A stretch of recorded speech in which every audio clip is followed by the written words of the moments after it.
Dito. Kaway ka muna, Engineer Alj. Ayan po si ating engineer, Alj. Alj ba? Alj lang. Alj, no? Yun, so paano ba to? Gano'n natin to. So, kamusta ang development natin, engineer? So, supposedly, di ba, may tao kang pupunta dito ngayon for soil test. Yes po.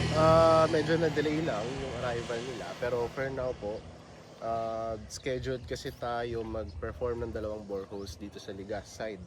So for Dakila po, okay na yung Tapos na, dalawa di ba? natin. Nauna na tayo dyan.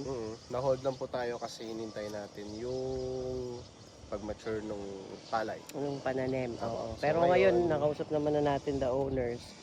Sabi naman nila last na. So, Apo. So okay ano naman tayo na to dyan? perform. So most likely po upon mobilization, mga 3 to 4 days lang yan. And then yung processing ng results natin will take siguro 2 weeks or less. 2 weeks. Matagal din, no? Kasi from the results sir, i-study pa nila sa lab. And then paglabas ng laboratory, yung mga results from the lab test, siya yung ipaprocess ni geotechnical engineer for the result. Pero kanina naputal yung kwentuhan natin kasi natanong ko kung yung lupa dito mas okay kung i-compare dun sa Santor Bangkal natin. Yes po. Oo. Kasi ayun nga po, yung in-explain ko kanina, originally yung standard na number of yung depth ng boreholes natin is 50 meters. Ngayon sa Bangkal, before namin ma-reach yung hard strata na tinatawag, yung matigas na bedrock, kailangan namin lumalim ng 20, up to 20. So, nag-range siya ng 18 meters to 20 meters. Yung case po natin dito, if I remember correctly, yung Dakila side natin, nasa 10 to 12 meters pa lang maganda na yung results.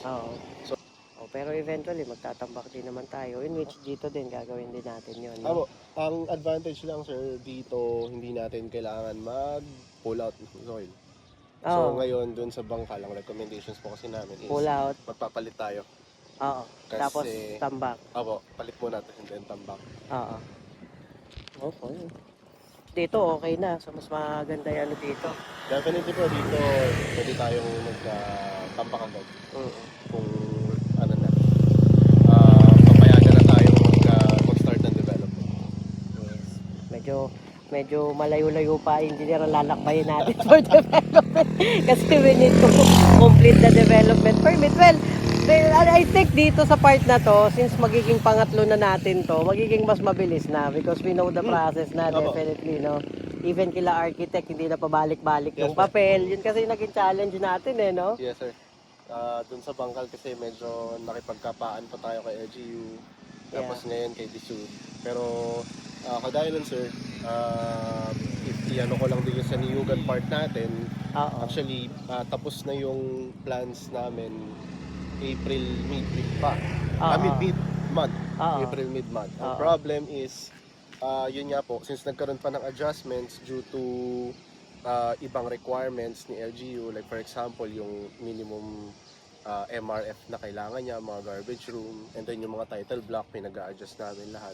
So umabot until ngayong May, tsaka lang kami natapos ng refining. Pero ayun nga po. Na-receive ko na nga email nyo, pero okay na, di ba?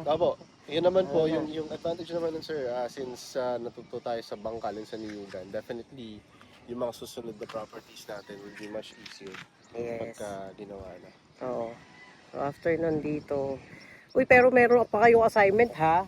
Yung Bulacan natin, tsaka Balite, wag niyo kalimutan. Maliliit lang naman yun. It's a small portion of lot. Pero sinama na din natin para maganda din yung well, technically, sobrang late na talaga natin. Pero kung yun talaga yung magiging result at magiging mas maayos tayo in the future, sisisihin natin sila engineer. Hindi. Siyempre kaya natin naayos yung mga studies kasi nandiyan pa. Medyo talagang kumakain ng oras, no? Kasi siyempre kaya nga studies feasibility, the project feasibility. Hindi pwedeng madaliin din Oo. Naiintindihan ko naman. Sa pagre-revise nga lang, siyempre hindi naman basta sinabi to, tanggalin mo na lang, ayos na. Hindi rin naman ganun. Buti na andito ka. Talagang sabi ko babalik nga ako kasi laging ganun yung mga properties na nakukuha natin, laging Nasa boundary. Oo, lagi nasa boundary. Niyugan, Taal, Santor, Bangkal. Then Santor New ano yan ay Bangkal Nyugan. Then ito nga Ligas Dakila. Tapos yung Balite namin. Alam mo ba na almost yung Balite boundary na din yon. Oo, going Balayong. Totoo yan. Totoo yan. Tawid-tawid. Kasi na L pala sir. Ay. Bakit kayo nandito? Kala ko ba wala? Kala din po namin May bisita kami. Ba't nandito itong mga to? So, ayun. So, engineer. Ikaw na, kayo na bahala. Yes, sir. Kaya na tayo hanggang sa pagso-soil test and then pagde-develop. Sila engineer na yung nakabantay dito. Ayan. Basta ang ano ko basta ang ano ko is make sure na magagawa nila yung trabaho nila kasi kailangan ng funds. Singil nga ng singil eh. Tuwing nagbubukas ako ng email, engineer, lagi, bakit ba ako puro billing ang nandito? Wala akong makitang report, puro billing. Ayun. Puro statement of account eh. So, ayun. So, ayan, ito ang ano eh. Ito ang pinaka-latest tsaka pinaka-malaki na i-develop ni Treehouse. So, grabe.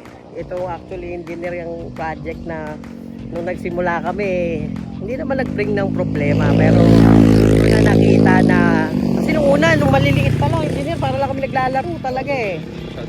Hindi masyadong pansinin. Pero nung eto na pala, ganito lang kalaki. It's like we're creating new community na. So, ayun. Hello ma'am. Ano din sila Ma'am Chit, saka sila engineer. So, ayan.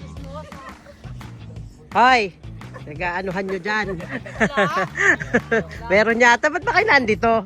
Kala po namin hindi pupunta si engineer. Saan lang kami sa'yo. Nandito eh. Bumalik kasi ako nung ano eh. Hindi nila kilala to eh.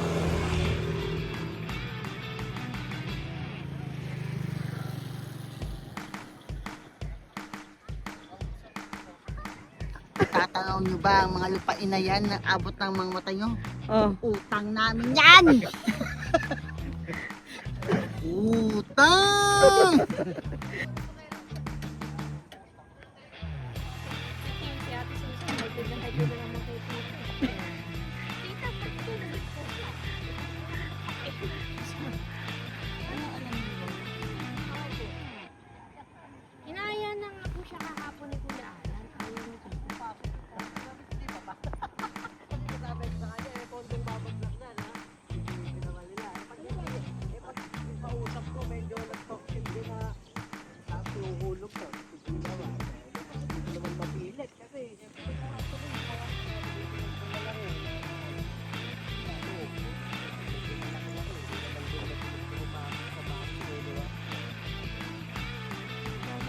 Hi, engineer.